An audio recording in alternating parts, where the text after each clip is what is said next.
누가복음 18장 18절부터 30절까지의 말씀 한 절씩 교독하시고 30절 말씀은 같이 읽겠습니다.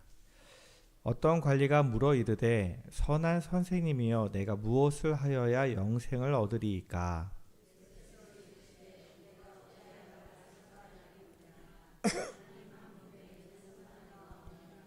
내가 계명을 안 하니 간음하지 말라, 살인하지 말라, 도둑질하지 말라, 거짓 증언하지 말라, 내 부모를 공경하라 하였느니라. 예수께서 이 말을 들으시고 이르시되 내게 아직도 한 가지 부족한 것이 있으니 내게 있는 것을 다 팔아 가난한 자들에게 나눠주라. 그리하면 하늘에서 내게 보화가 있으리라. 그리고 와서 나를 따르라 하시니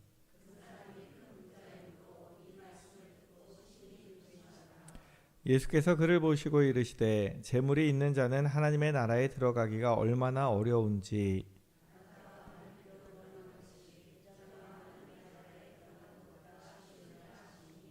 듣는 자들이 이르되 그런즉 누가 구원을 얻을 수 있나이까?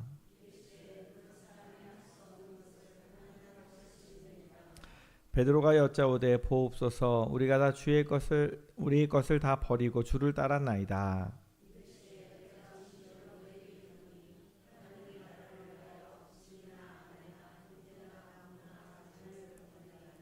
현세의 여러 배를 받고 내세의 영생을 받지 못할 자가 없느니라 하시니라.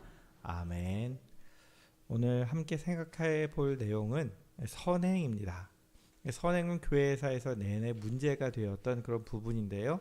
왜냐하면 반펠라기우스 주의자들이 선행이 구원의 덕목이라고 이야기를 했었기 때문입니다.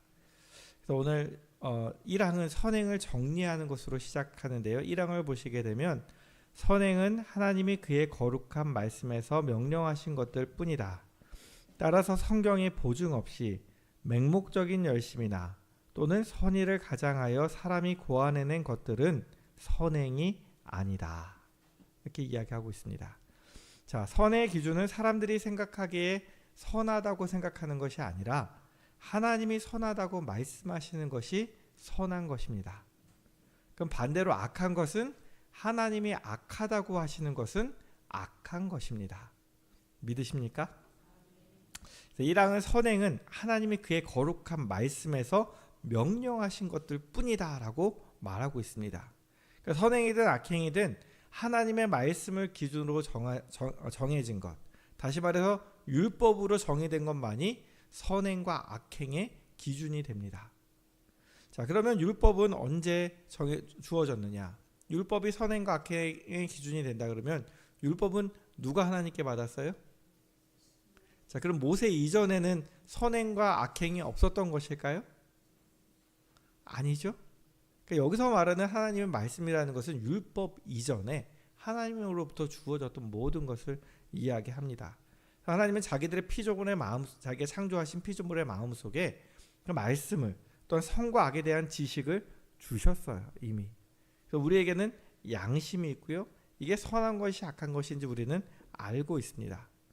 근데 우리는 살아가면서 선행의 기준을 누가 판단하냐 하면 그 사람의 행동을 보고 내가 판단을 하는 거예요. 근데 하나님은 우리의 행동만 보시는 것이 아니라 무엇도 보시냐면 마음도 보시는 거예요. 그러니까 하나님께서는 선한 행동뿐만 아니라 마음의 동기까지 보고 계세요. 오늘 말씀을 보시면 부자 관리 이야기가 나오고 있습니다. 그는 예수님을 만나기를 학수고대하고 있다가 주님이 오시니까 주님을 만나러 갑니다. 그리고 나가서 주님께 이렇게 질문합니다. 18절입니다. 선한 선생님이여 내가 무엇을 하여야 영생을 얻으리이까? 자, 이후의 대화를 보면 그는 하나님의 계명인 율법을 어긴 적이 없어요. 그죠? 그리고 심지어 이 마가복음에 보면 이렇게 표현합니다. 예수께서 그를 보시고 사랑하사 이르시되. 자, 나는 어려서부터 율법을 다 지켰습니다 라고 이야기했더니 예수님이 그를 보고 사랑하셨다는 말은 그 사람의 말이 참일까요? 거짓일까요? 참인 것이죠. 진실인 것이죠. 그러니까 예수님이 듣고 사랑하실 만큼 그의 행동은 완벽한 모습이었습니다. 그럼 오늘 말씀을 보시면 그 그 질문을 들으신 주님께서 그 부자 청년의 잘못된 생각에 대해서 지적을 하세요. 자, 19절 말씀을 보시게 되면 내가 어찌하여 나를 선하다 일컫느냐 하나님 한 분 외에는 선한 이가 없느니라. 자, 주님은 이 사람이 선한이라는 말을 사용한 것에 대해서 이야기를 하시는 거예요.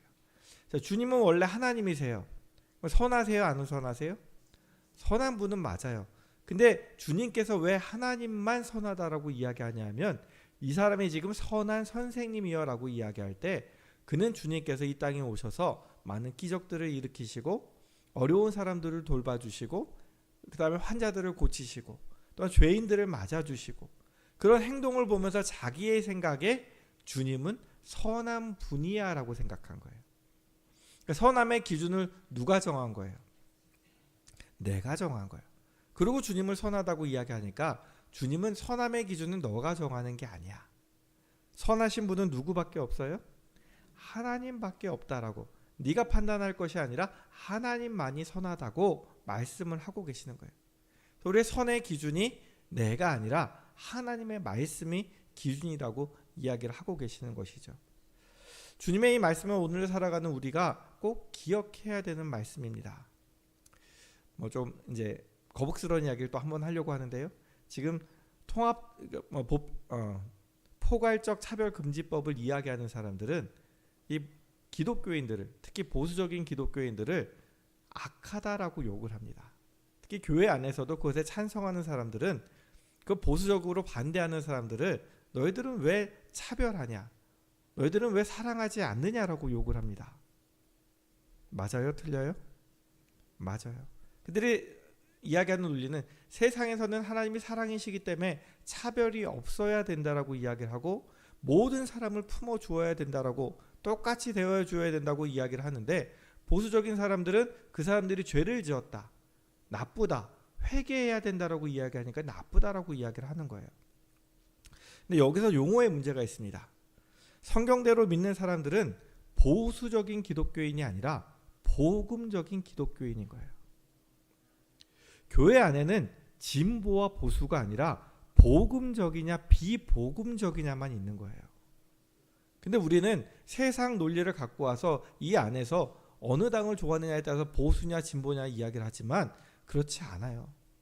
예수님이 세리와 죄인들을 품어주신 모습은 되게 진보적인 모습이에요. 그러나 누군가 이야기했을 때 예수님은 율법의 1.1획도 없어지지 않을 것이라고 말씀하시는 부분은 굉장히 보수적인 부분이에요. 사람이 예수님을 진보다 보수다라고 판단할 수 없어요. 그렇기 때문에 주님이 말씀하신 것은 복음적인 것이고 주님이 말씀하신 것과 벗어난 것은 비복음적이라는 것을 우리가 기억하지 않으면 교회 안에서 교회가 바로 서지 못하게 됩니다.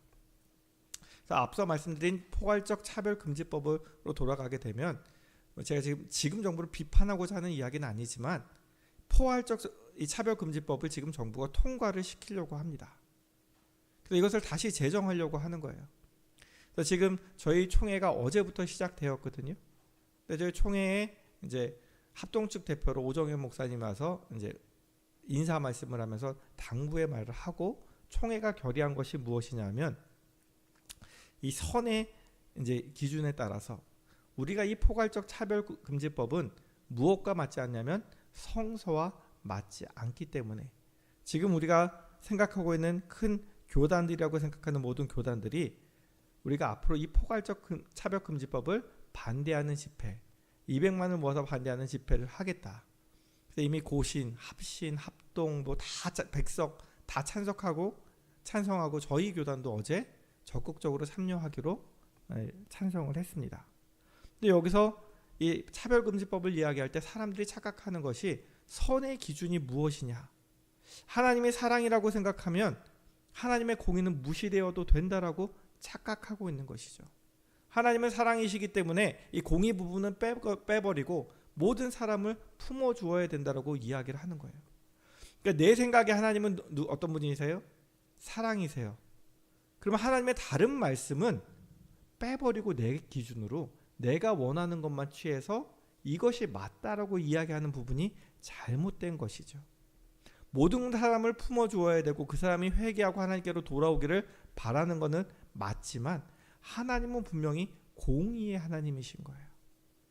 하나님이 아니라고 말씀하시면, 죄라고 말씀하시면 그것은 죄여야 되는 거예요. 만약 그렇지 않다면 주님께서 이 땅에 오실 이유가 하나도 없어요. 하나님은 사랑이십니다. 누가 무슨 죄를 져도 다 용서하십니다라고 이야기한다면 주님이 굳이 십자가에 달릴 필요 없이 하나님이 선포하시면 돼요. 내가 모든 사람을 그냥 다 용서하겠다. 다 천국으로 와라. 그게 진짜 사랑 아니겠어요? 왜 예수 믿은 사람만 구원받아야 돼요? 그 사람들의 논리라면 그렇게 되는 것이죠. 그래서 주님이 이 땅에 오실 이유가 아무것도 없는 것이죠.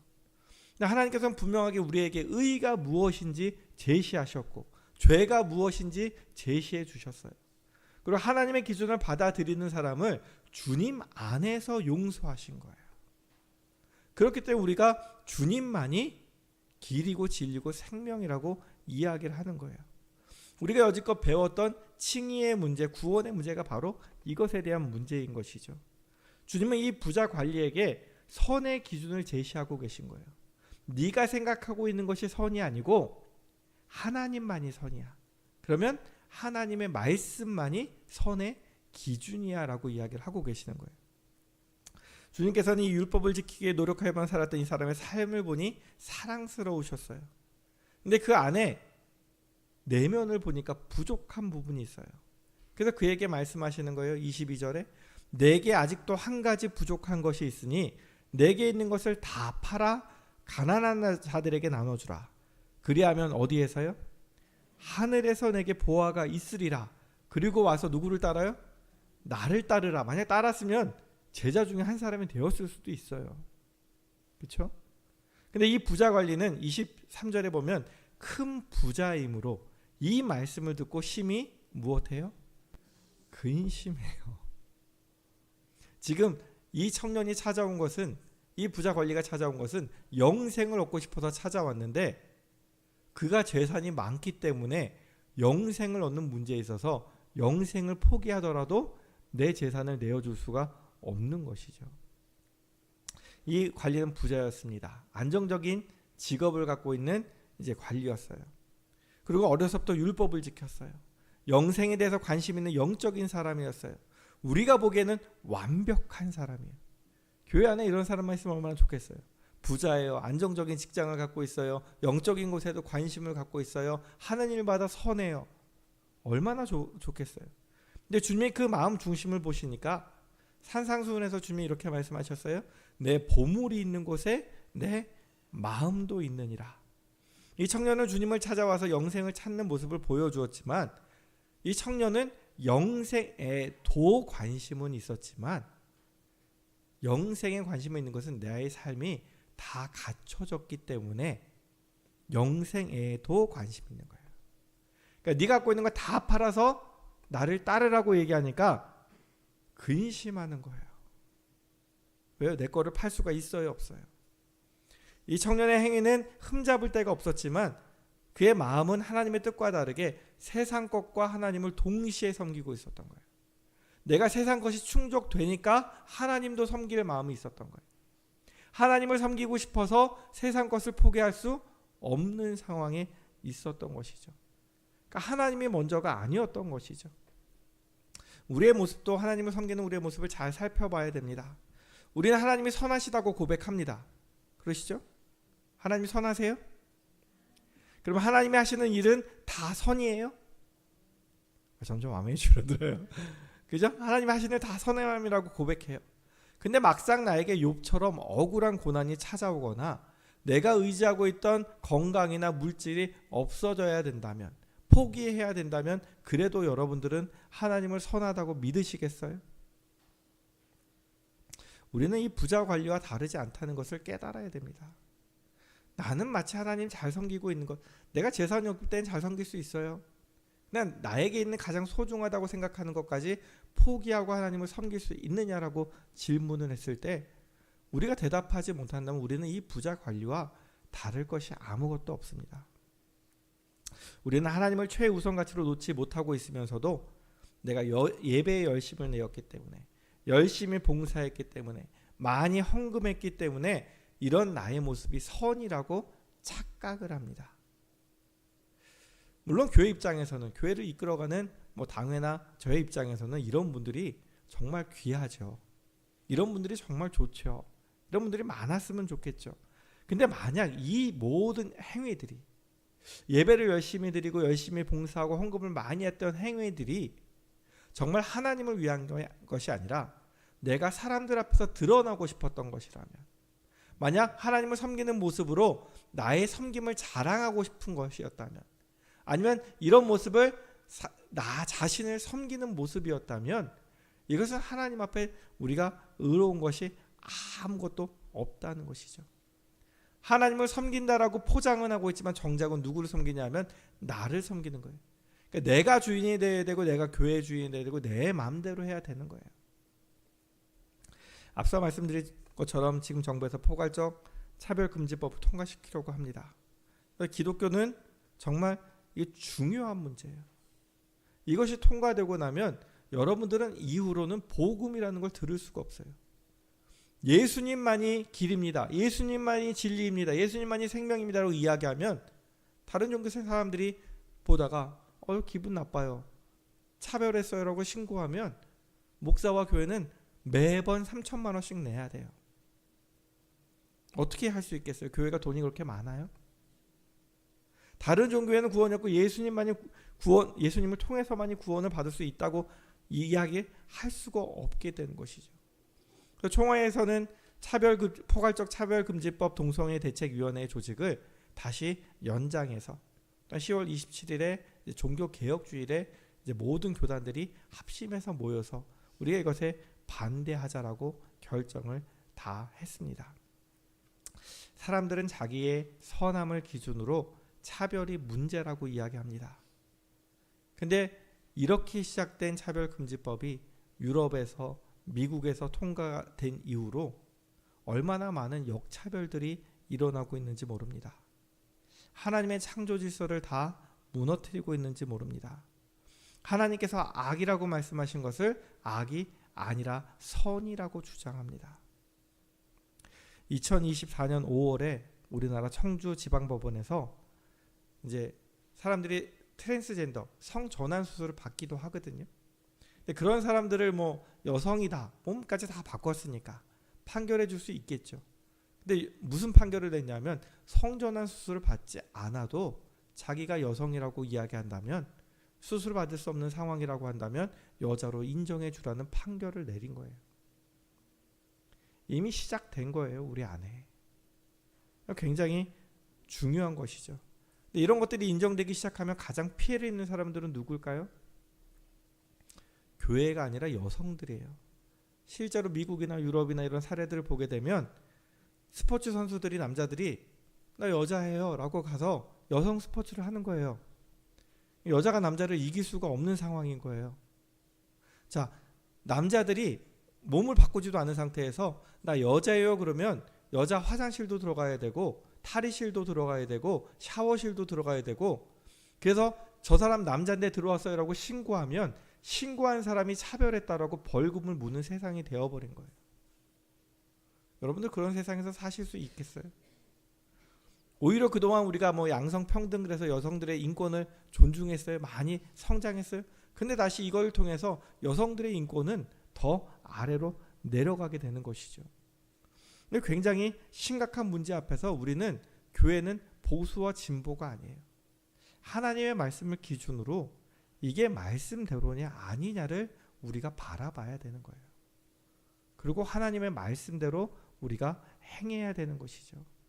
그래서 교회는 복음주의가 되어야 됩니다. 부요한 이 관리는요, 자기는 어려서부터 말씀을 다 지켰다고 생각했지만 주님의 요구 앞에서 하나님의 뜻대로 율법을 지키지 못하고 있다는 것을 깨달았을 거예요. 하나님을 사랑하는 것과 이웃을 사랑하는 게 같아요, 달라요? 같다라고 말씀하셨잖아요, 그죠? 하나님은 사랑하지만 이웃을, 내 것을 팔아서 나눠줄 만큼 이웃을 사랑하지 못해요. 나는 내 행위가 완전하다고 생각했는데 완전하지 않았다는 것을 깨닫게 된 것이죠.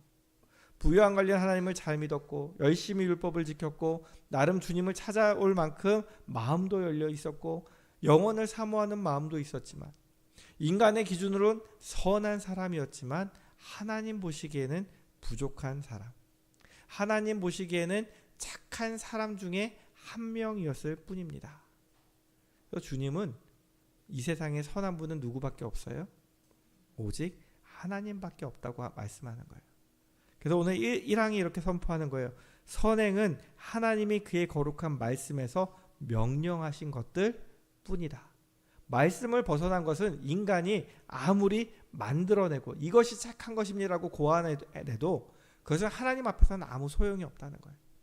우리가 하나님을 섬기기 위해 맹목적으로 열심히 일을 해도 그것은 하나님이 말씀하신 것이 아니면 그것은 소용이 없다고 말씀하시는 것이죠. 그래서 선행에서 가장 중요한 것은, 첫 번째 중요한 것은 무엇이냐면 하나님의 율법, 하나님의 말씀에 일치하느냐 일치하지 않느냐가 선과 악의 기준이 되어야 된다는 것입니다. 다른 말로는 나의 열심을 가지고 자기 의를 이루어 구원을 받으려고 하지 말고 하나님의 뜻대로 사는 것이 진짜 선의입니다. 우리가 살고 있는 문화에서는 이 윤리적인 기준으로 하나님의 기준에 훨씬 미칠 수가 없어요. 그죠? 성경 말씀대로 사는 사람이 없어요. 그래서 사람들이 나름대로 이제 이스라엘 사람들도 있고 율법을 만들었어요. 도덕법을 만들었어요. 그래서 이 정도는 하면 이건 선한 사람이야. 근데 세상 법도 다 지킬 수 있는 사람이 있어요, 없어요? 없어요. 이게 우리의 모습이에요. 그래서 이 선행에 대해서 오늘 끝까지 보지 못하지만 이 7항목 모두 다 무슨 이야기를 하냐면 선행의 기준이 무엇인가에 대한 이야기를 하고 있는 거예요. 왜냐하면 그리스도인들은 선행을 위해서 하나님이 중생하도록 만드셨고 선행을 위해 구속받았음을 기억하셔야 됩니다. 근데 여기서 선행이라는 것은 세상에 말하는 착한 일이 아니라 하나님의 말씀을 지키고 따르는 일이 선행이라는 것을 기억하시기 바랍니다. 성령님에 의해 중생한 그리스도인이라면 성화를 추구하면서 선해지려고 노력해야 됩니다. 근데 이때 문제가 되는 것이 있어요. 그렇다면 선하게 되는 건 뭐지? 올바른 일은 뭐지? 이거에 대한 기준을 알아야 되는 것이죠. 그래서 신앙 고백서는 선과 악은 하나님의 말씀으로 정의되는 것이지 우리에게 좋은지 안 좋은지, 우리에게 유익한지 유익하지 않은지가 중요한 것이 아니라고 이야기하는 거예요. 나에게 유익하다고 선한 것이 아니라 하나님이 선이라고 말씀하시는 게 선입니다. 그래서 중생한 그리스도인들이 해야 되는 것이 무엇이냐면 하나님의 말씀을 묵상하고 연구하는 일이에요. 하나님의 말씀을 알아야 무엇이 선인지 알 거 아니에요. 그죠? 내가 말씀을 읽지 않으면 그걸 알겠어요? 그래서 시편 1편은 복 있는 사람에 대해서 이야기할 때 경건한 사람과 불경건한 사람의 차이를 이야기하는 거예요. 불경건한 사람들은 세상 사람들과 같이 악인의 꾀를 따라가고 죄인의 길에 서고 모든 것을 자기가 판단하는 오만한 자의 자리에 앉아서 나만 의롭다라고 이야기를 해요. 그런데 경건한 사람은 하나님의 율법을 주야로 묵상해요. 그리고 하나님의 법을 따라 살아요. 자, 우리가 시간을 내서 TV를 보거나 책을 보거나 유튜브를 볼 수 있을까요? 없을까요? 있죠. 얼마든지 그럴 수 있죠. 그런데 이거에만 빠지면 문제가 생기기 시작하는 거예요. 그러면 우리의 삶은 어느 순간 하나님의 말씀이 아니라 세상의 기준을 따라 살아가는 삶이 되는 거예요. 처음에는 아닌 것 같은데 라고 하지만 하나님의 말씀은 연구하지 않고 하나님의 말씀을 읽지 않고 이것만 보다 보면 뭐 보수든 진보든 그 유튜브만 계속 보다 보면 그 논리에만 빠져 있는 거예요. 하나님의 말씀이 기준이 아니라 세상 가치관이 나의 기준이 되어서 어느 순간 세상을 따르는 사람이 되어버리는 거예요. 또 한편으로는 우리가 하나님의 말씀을 잘 묵상할 때 주의할 것이 또 하나 있어요. 하나님의 말씀을 묵상할 때 이것을 나에게 주시는 말씀으로 받지 않으면 우리는 바리새인들이 빠졌던 오류에 빠지게 됩니다. 아, 내가 말씀대로 살아야지. 말씀을 지켰어. 그럼 나는 어떤 사람이에요? 의로운 사람이에요. 내 옆에 있는 사람이 나보다 조금 못 지켰어. 그럼 이 사람은 어떤 사람이에요? 의롭지 않은 부족한 사람이에요. 그럼 악인의 꾀를 따르지 않고 죄인의 길에 서지 않을지 모르지만 하나님의 자리에 앉아서 오만하게 다른 사람을 판단하는 자가 되는 거예요. 그리고 이런 사람들의 특징은 무엇이냐면 바리새인들은 자기 의를 세우기 위해서 율법들을 정해요. 그러니까 안식일을 지키라고 말씀하셨어요. 그러니까 안식일에 일하면 안 돼. 근데 주님 말씀하시죠. 자기 짐승이 우물에 빠졌어요. 그럼 어떻게 해요? 물도 상하고 짐승도 죽으면 안 되니까 건져내요. 근데 사람이 아파서 죽을 것 같아요. 이 사람 고치면 돼야 안 돼요? 사람은 안 되는 거예요.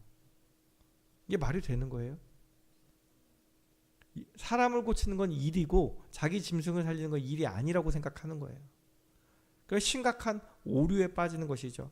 말씀의 본질을 떠나서 자기들이 만들어낸 기준을 따라서 이게 선하다 악하다라고 판단하고 남들을 정죄하는 자리에 앉게 되는 것이죠. 그래서 중생한 사람에게 성화의 길을 걸어가는 자에게 요구되는 선행의 기준은 반드시 하나님의 말씀을 이어야 하고 우리가 그 기준을 따라 살기 위해서는 날마다 하나님의 말씀을 나에게 주시는 말씀으로 받아들이고 깊이 묵상해야 된다는 것을 기억하시기 바랍니다. 2항으로 가시게 되면 하나님의 계명에 순종하여 행해진 이러한 선행들은 참되고 살아있는 믿음의 열매와 증거다. 그리고 신자들은 그 선행으로 말미암아 그들의 감사를 나타내고 그들의 확신을 강하게 하며 형제들을 세우며 복음에 대한 고백을 빛나게 하며 대적들의 입을 막으며 하나님을 영화롭게 한다. 그들을 만드신 하나님은 그리스도 예수 안에서 다음의 목적, 즉 거룩함에 이르는 열매를 맺어서 그 마지막인 영생을 얻도록 하셨다. 자, 하나님의 계명에 순종하여 행해진 이 선행들은 참되고 살아있는 믿음의 열매와 증거라고 고백해요. 자, 야고보 장로는 뭐라고 얘기했냐면 행함 없는 믿음은 어떤 믿음이요? 죽은 믿음이다. 이렇게 강조해요. 하나님의 계명에 대한 순종은 이게 행함으로 나타나게 돼 있어요. 그럼 그게 믿음으로 열매를 맺게 되는 것이죠. 그러니까 우리가 입으로만 아무리 믿는다고 해봐야 그건 죽어있는 믿음이라는 것이죠. 선을 행해야 된다는 건 우리에게 굉장히 중요한 일입니다. 그렇지만 꼭 기억해야 될 것은 신앙고백서가 계속 얘기하는 것은 이제 여지껏 배워왔던 순서를 생각해 보시면 인간이 타락했어요. 근데 죄에서 우리를 칭의해서 의롭다라고 얘기하셨어요. 그리고 그 이후에 성화를 하라고 얘기하셨고 믿음의 본질에 대해서 얘기하셨고 그다음 생명을 얻는 회개를 이야기하신 이후에 오늘 선행을 이야기하시는 거예요. 자, 그러면 칭의가 먼저예요? 선행이 먼저예요? 우리가 행함으로 의롭다고 되는 것이 아니라는 것을 기억하는 거예요. 자, 그러면 우리가 의로워진 사람들은 반드시 선도 행하게 된다는 것을 강조하고 있는 것이죠. 왜냐하면 우리 안에 내주하신 성령님께서 우리를 변화시켜서 선을 행하게 만들어 주시는 거예요. 그래서 선행은 자기 자랑으로 나타나지 않습니다. 내가 이렇게 좋은 일 많이 했어. 내가 하나님에서 이렇게 봉사했어라고 자기 자랑하는 게 아니고 이것이 오히려 선을 행한 이후에 선한 일을 한 나를 높이는 것이 아니라 오히려 하나님을 감사하게 되는, 하나님께 감사하게 되는 일로 나타난다는 거예요. 하나님, 내가 이렇게 살 수 있도록 도와주셨어요. 하나님이 나를 이렇게 살 수 있도록 해주신 것이 너무 감사해요. 또 이것은 우리에게 확신이 되고 믿는 자들에게 구원의 길에 대한 확신이 되게 하고 또 이것은 다른 사람들에게 덕을 세워주고 또 복음이 진짜라는 것을 알게 하고 우리를 비난하는 대적들에게 우리가 봐라, 이렇게 선하게 사는 것이 하나님의 뜻이라고 보여주면서 그들의 입을 막게끔 만든다라고 이야기하는 거예요. 그래서 결국 이 모든 것들은 다 하나님께 영광이 되는 삶이 된다라고 고백을 하는 것이죠. 그래서 종교개혁의 모토는 칭의는 오직 믿음으로 말미암는다. 근데 믿음은 홀로 있는 믿음은 아니다. 믿음이 홀로 있지 않다는 얘기는 행함과 같이 있다는 거예요. 구원은 믿음으로 받지만 이 믿음은 혼자 있는 것이 아니라 행함이 따라온다는 이야기죠. 우리가 갖고 있는 믿음이 참된 믿음이라면 그 믿음은 우리를 바꾸는 힘이 있는 줄 믿습니다. 예수 믿고 변해야 됩니다. 예를 들어서 영화를 보시게 되거나 드라마를 보시게 되면 요즘 남사친 여사친이란 말 들어보셨죠? 옛날에는 남자친구 여자친구였는데 이제 사귀는 사이가 아니면 남자 사람 친구 여자 사람 친구예요. 그럼 둘이 처음에 지낼 때는 어려서부터 알았으니까 아무렇지도 않게 남자로 생각하지 않고 여자로 생각하지 않고 막 지내요. 자기 편한 대로 행동해요. 그러다 어느 날 둘 중에 한 사람이 상대방에게 반하는 거예요. 자, 그러면 반한 이후에 이 남자든 여자든 상대방에게 반했어요? 그럼 그 이전의 모습과 똑같이 행동할 수 있을까요? 없을까요? 이 사람이 싫어하는 일은 안 하려고 할 테고 좋아하는 일은 하려고 할 테고. 왜요? 이 사람을 사랑하게 되었으니까 잘 보이고 싶거든요. 하나님과의 관계도 마찬가지입니다. 모태신앙들, 하나님을 믿고 교회에 다니긴 하지만 하나님을 사랑하는 마음이 없었어요. 부모님에 의해서 교회에 끌려 나왔어요. 그러다 보니 신앙생활은 그냥 삶의 일부분일 뿐 아직 하나님을 사랑하는 마음이 없어요. 또 중간에 교회 오신 분들도 누군가 전도해서 끌려 나오긴 했는데 교회를 다니기는 하는데 아직 하나님을 사랑하는 마음이 없어요. 그럼 나와서 주일에 예배는 드리지만 그 사람 봐서라도 빠지기 좀 뭐하니까 또 아내나 남편 때문에 할 수 없이 나오는 경우가 있어요. 근데 만약 이 사람이 하나님을 만났어요. 그리고 하나님을 사랑하게 됐어요. 내 마음에 뜨거움이 있어요. 하나님한테 잘 보이고 싶어요. 그럼 이 사람의 삶은 변할까요? 안 변할까요? 나와서 예배드리는 모습은 똑같을 수 있지만 그 마음 중심이 바뀌고 생각과 행동이 변할 수밖에 없어요. 왜냐하면 하나님과 주님을 사랑하게 되었기 때문에 이제는 내 마음대로 살아가는 것이 아니라 하나님이 좋아하는 모습으로 살아가고 싶어지는 것이거든요. 그러니까 교회를 오더라도 기쁨으로 오게 되고 누가 시켜서 봉사하는 것이 아니라 봉사를 하고 싶은 마음에 봉사를 하게 되는 것이죠. 한 목사님이 설교에서 이런 말씀하시더라고요. 여러분, 하나님께 사랑받는 사람이 되어야 합니다. 사랑받는 존재가 되는 게 가장 먼저입니다. 사랑받지 않고 일하면 안 돼요. 남에게 상처 줍니다. 일할수록 남을 상처 줘요. 그러나 사랑받으면 그 어떤 것도 사역이 아닙니다. 사랑받는 데는 섬김이 없습니다. 섬긴다는 생각이 없어져요. 섬긴다는 논리가 없어집니다. 누가 가족들에게 혼신을 다하고 섬긴다라고 말합니까? 교회를 섬긴다라고 말하지 마십시오. 여러분, 섬김이 없어도 교회는 아무 지장이 없습니다. 그냥 교회를 사랑하십시오. 이 말은 무엇이냐면 섬기지 말고 봉사하지 말라는 이야기가 아니라 사랑하면 내가 섬긴다라고 생각하지 않고 그냥 그 일을 하고 싶어서 하는 것이 되는 거예요. 여러분들 생각해 보세요. 여러분들 마음속에 뜨거움이 있을 때 교회를 사랑할 때는 여러 가지 일을 맡아도 피곤해요, 안 피곤해요? 피곤한지 모르고 재밌어요. 근데 사랑이 식어지면 그거보다 더 조금 맡아도 힘들어요, 안 힘들어요? 힘들어요. 가정도 마찬가지죠.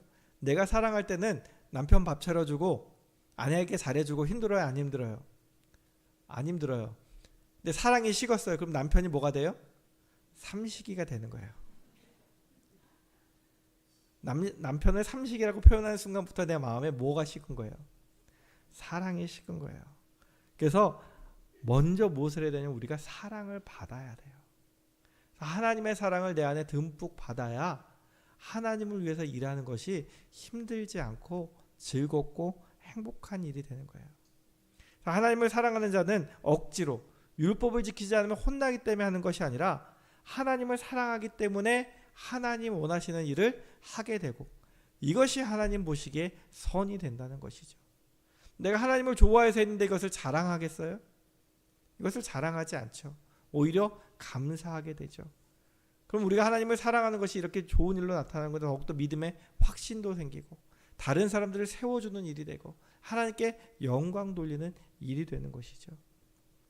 하나님께서는 하나님을 사랑함으로 선을 행하고 성화되어가는 자들을 위해 이제 2장 뒤쪽에 이렇게 말씀을 하세요. 그들을 만드신 하나님은 그리스도 예수 안에서 다음의 목적 즉 거룩함에 이르는 열매를 맺어서 그 마지막인 영생을 얻도록 하셨다. 참 감사하죠? 우리를 만드신 하나님께서 그리스도 예수 안에서 목적을 가지시고 이루시는데 거룩한 열매를 맺게 하시고 영생을 선물로 주기 원하시는 거예요. 에베소서 2장 10절은 이렇게 말씀하십니다. 우리는 그가 만드신 바라 그리스도 예수 안에서 선한 일을 위하여 지으심을 받은 자니 이 일은 하나님이 전에 예배하사 우리로 그 가운데서 행하게 하려 하심이라. 하나님께서 우리를 그리스도로 말미암아 선한 일을 위하여 지으셨다. 선한 일을 위하여 우리를 중생하게 하셨다. 이 일은 창세전에 예배하신 것이고 그리스도 안에서 우리를 거룩하게 만들고 영생을 선물로 주려고 하신 것이라는 것을 믿으시기 바랍니다. 그리스도인들이 선하게 살아야 하는 이유는 구원받기 위함이 아닙니다. 이미 구원받은 자로서 하나님을 기쁘시게 하기 위함이고 우리의 창조의 목적인 동시에 우리가 영생을 얻은 자임을 확인하는 길이 선을 행하는 길입니다. 말씀을 정리해보면 선행에 있어서 가장 중요한 것은 1학 말씀처럼 하나님의 말씀만이 기준이에요. 이 말씀대로 살아가는 것이 복음주의예요. 그래서 두 번째로 중요한 것은 이 말씀을 알기 위해서, 기준을 알기 위해서 우리는 말씀을 묵상하고 연구하는 자가 되어야 되고, 말씀을 묵상하고 연구하다 보면 하나님을 사랑하게 되고 자발적으로 순종하게 된다는 것을 기억하시기 바랍니다. 성령님께서는 중생한 우리를 하나님의 사랑이 우리 마음에 부어지도록 이것을 소망하도록 만드시는 거예요. 우리가 가져야 될 가장 큰 소망은 하나님의 사랑이 내 마음에 부어지게 해주십시오. 그러면 다른 문제들은 그냥 해결되는 거예요. 하나님의 사랑이 넘쳐나는데 봉사하는 게 힘들 리도 없고, 하나님이 나를 사랑하시는데 다른 사람을 미워할 리도 없고, 우리가 하나님의 뜻대로 살아가게 되는 것이죠. 그럼 하나님은 우리를 통해서 거룩함의 열매도 맺게 하시고 영생도 선물로 주셨음을 기억하시고, 하나님의 사랑이 내 마음에 부음바 되어서 나도 하나님을 사랑하는 자가 되기 원합니다. 이렇게 기도하는 저와 성도님들 되기 원합니다. 기도하겠습니다.